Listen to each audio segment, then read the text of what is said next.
Tonight, when you finally go to bed, do one small experiment for me. Take away your pillow. Just lie down completely flat, with the back of your head resting straight on the bare mattress. Now, wait a minute. Your neck slowly starts to feel strange. Your head feels far too low, tipped back at an odd angle, and your whole spine is bent out of line.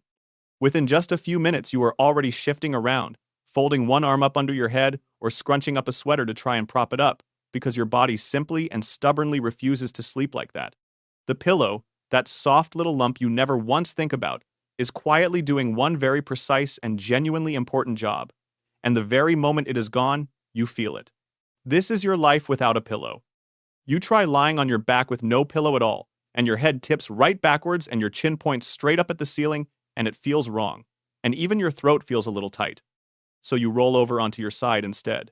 And now there is a big triangular gap between the side of your head and the mattress, and your poor neck has to bridge that gap, straining sideways all night long just to hold your heavy head up. You tuck one arm underneath as a makeshift pillow, and within about 20 minutes, it has gone completely numb and dead. So you ball up a jumper, you fold a towel, you steal a cushion from the sofa, anything at all to fill that awful gap. Because that gap is the entire point of the whole thing. When you lie down, your head is a surprisingly heavy weight, and without any support, it drags your neck badly out of line with the rest of your spine.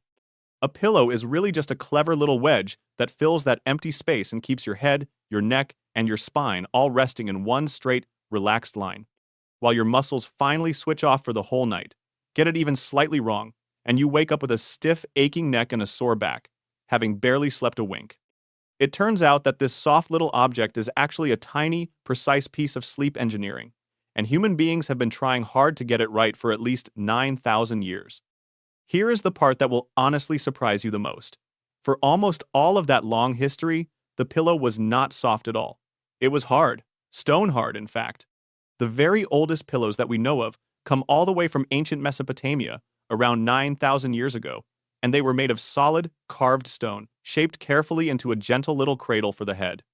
Now, why on earth would anybody ever choose to sleep with their head resting on a solid rock? Because comfort was simply not the point at all. The real point was to get your head up off the ground.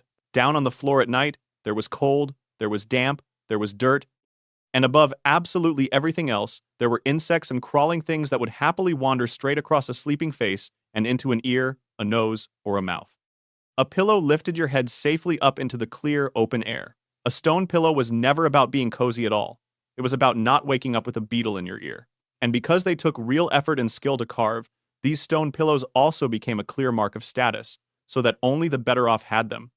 And a fine pillow quietly announced to everyone that you slept well above the bugs and the dirt. The ancient Egyptians then used exactly the same idea, carving elegant curved headrests out of wood, ivory, or smooth stone, a gentle crescent on a little pillar that neatly cradled the neck and held the whole head up off the bed. In the fierce Egyptian heat, a hard headrest kept the head lovely and cool and let the air flow freely all around it, and it also kept the sleeper's carefully arranged hair from being crushed and ruined. The Egyptians took these headrests so seriously that they even placed them in their tombs, believing that they would somehow protect and support the sleeper, a small, everyday object treated as genuinely important, and Egypt was very far from alone in this. All across many different parts of Africa, people carved their own beautiful wooden headrests, little stools for the head, and these too were always far more than mere furniture.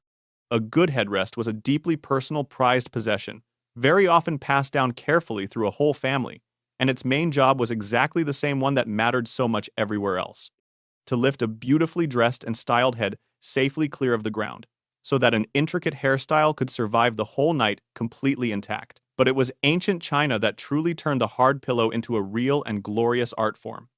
Chinese craftsmen made absolutely stunning pillows out of porcelain, ceramic, jade, bronze, bamboo, and polished wood, and these were often beautifully painted, or shaped like animals, or decorated with tiny detailed scenes. And they chose hard entirely on purpose. Many believed that a soft pillow would quietly drain your energy away while you slept, and that a firm, cool one instead kept the body's energy flowing properly and the mind clear and sharp. Just as importantly, a cool ceramic pillow was genuinely wonderful on a hot, sticky, humid night, because it drew the heat gently away from your head, and, just like everywhere else, it carefully protected the elaborate hairstyles that could take many hours to build. Over in Japan, People used a small raised wooden pillow called the takamakura, resting just the neck upon it for that very same reason, to sleep soundly without wrecking a carefully styled head of hair. The Chinese hard pillow even quietly wandered its way into legend. In one very famous old tale, a weary young man lies down to take a short nap on a hollow porcelain pillow, and inside a single brief dream, he lives out an entire long lifetime, rising all the way to riches and power, before suddenly waking to find that barely a single moment has actually passed. For many centuries, the humble pillow was quietly imagined as a kind of doorway leading into the whole world of dreams.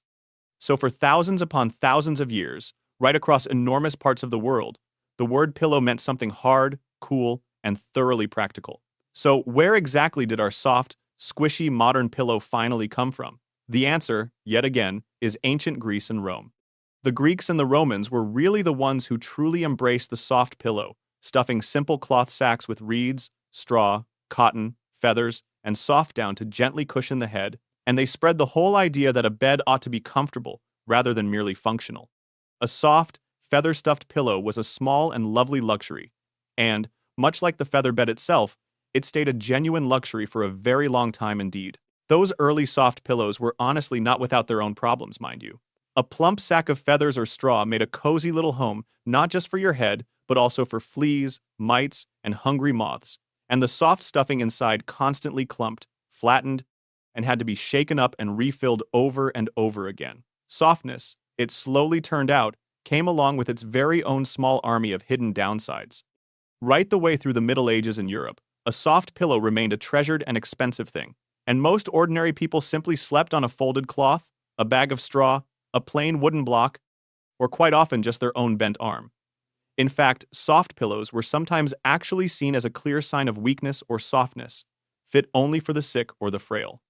According to some accounts, in the England of King Henry VIII, back in the 1500s, soft pillows were rather frowned upon for almost everybody, and were really only meant for women who were expecting a child. A properly tough man was somehow supposed to be able to sleep soundly with his head resting on a wooden log. So how exactly did the soft pillow finally end up under every single sleeping head? The very same way as almost everything else in this whole series, industry slowly made it cheap.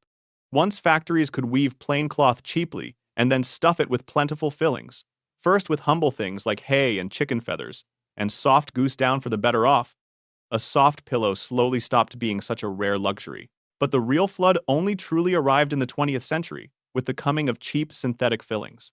From around the 1960s, brand new man-made materials like polyester gave us pillows that were soft, springy, washable, and astonishingly cheap, so that at very long last absolutely everyone could sleep with a soft pillow tucked under their head. And then, of course, as usual, we simply could not stop tinkering with it. We invented the contoured orthopedic pillow, shaped very precisely to support the natural curve of the neck. We got memory foam, molding itself perfectly to the exact shape of your head. We made long body pillows, cooling pillows, and special pillows for every possible sleeping position. And the pillow then spread far, far beyond the bed, as the sofa quietly filled right up with soft, decorative throw pillows, chosen purely to look good and to feel nice. The humble little head support had somehow become an entire industry all of its own. So, what, in the very end, did the pillow really give us? Quite simply, it completed the bed. A soft mattress with no support at all for your head is really only half of a good night's sleep. And the pillow is the thing that finishes the whole job, holding your head neatly in line so that your entire body can truly switch off and properly rest. A really good night's sleep genuinely depends on it, and a huge amount of neck and back pain, both then and now, comes right down to getting that one small wedge slightly wrong.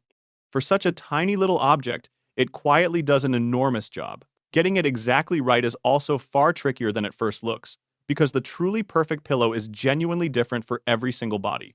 Someone who sleeps on their side needs a thick, firm pillow to fill the wide gap down at the shoulder, while someone who sleeps flat on their back needs a much thinner one. And a person lying face down may honestly be better off with almost nothing at all. The plain wrong pillow, night after night after night, will quietly and steadily wreck a perfectly good neck. It also became strangely personal, and even deeply emotional. People grow genuinely attached to their own particular pillow, and often really struggle to sleep at all without it.